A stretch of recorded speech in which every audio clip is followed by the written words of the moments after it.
UP में जिस तरह से 80 में 80 की बात कही जा रही है, उधर जवाब में अखिलेश भी दावा करने लगे 80 में 79, तो उसको क्या लगता है?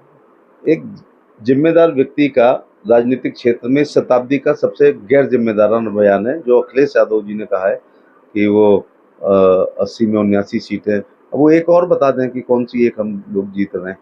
जिन प्रधानमंत्री जी के की वजह से के प्रभाव से, उनके प्रसार से, उनके प्रचार से, उनके विकास कार्यों से हम लोगों को बहुत बड़ी मदद मिलती है, तो उनको तो खतरे में नहीं बता रहे हैं अखिलेश यादव। तो ऐसा ही उन्होंने असेंबली चुनाव में शायद 401 सीट जीतने का वादा किया था, फिर 120 पे सिमट गए। तो ये सुपरलेटिव डिग्री में भाषण देने की इनकी एक आदत है, और जो अच्छी नहीं है, फिर बाद में क्षमा भी नहीं मांगते हैं।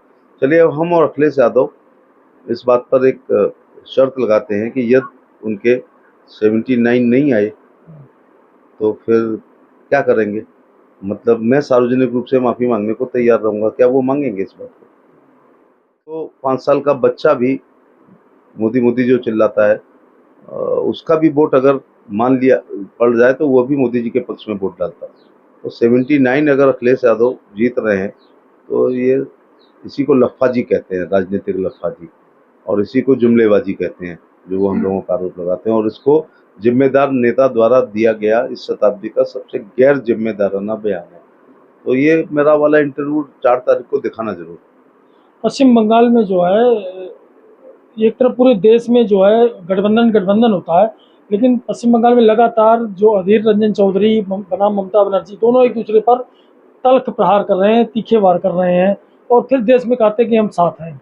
गठबंधन है ही नहीं है। बहुत पहले मैंने कहा था कि ये ठग बंधन है, और ये गठबंधन केवल चुनाव से पूर्व मोदी जी को रोकने के लिए।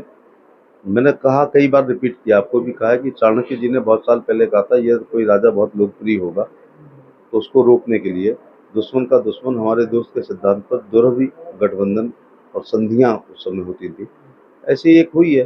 अब दिल्ली में गठबंधन है कांग्रेस और आम आदमी पार्टी का, पंजाब में नहीं है। और मेन बड़ी पार्टी बंगाल की है टीएमसी और भारतीय जनता पार्टी, और अधीर रंजन लीडर पोजीशन है, और वो प्रहार उन पर कर रहे हैं, वो उन पर प्रहार कर रहे हैं। इसका मतलब ये है कि गठबंधन की गांठें खुल रही हैं। एक आखिरी सवाल कि केजरीवाल को जेल से जो कुछ दिनों के लिए बाहर आने का मौका मिला है, तो इससे क्या कितना फर्क पड़ेगा, क्या असर पड़ेगा? माननीय सुप्रीम कोर्ट ने बेल दी है। हमारे यहाँ अदालतें जो है स्वतंत्र एवं निष्पक्ष हुआ करती हैं। अब वो उससे फ़ायदा होगा या नुकसान होगा वो एक अलग बात है, लेकिन किसी भी व्यक्ति को अपनी सेशन में कैंसिल होने पर हाई कोर्ट जाते हैं, हाई कोर्ट में कैंसिल होने पर सुप्रीम कोर्ट जाते हैं। अंतरिम जमानत दिया। इंटरिम में उसको परमानेंट ना माना जाए, वो तो अदालत का है, मैं उसको कोई कमिट नहीं करूँगा। तो ये थे हमारे साथ प्रोफेसर SP सिंह बघेल जी, जिनका साफ कहना है कि जो लक्ष्य है 400 पार का, वो हासिल होगा, और उसी दिशा में चरण दर चरण बीजेपी और उसके सहयोगी आगे बढ़ते जा रहे हैं। Himanshu Tripathi, ground zero story, Agra.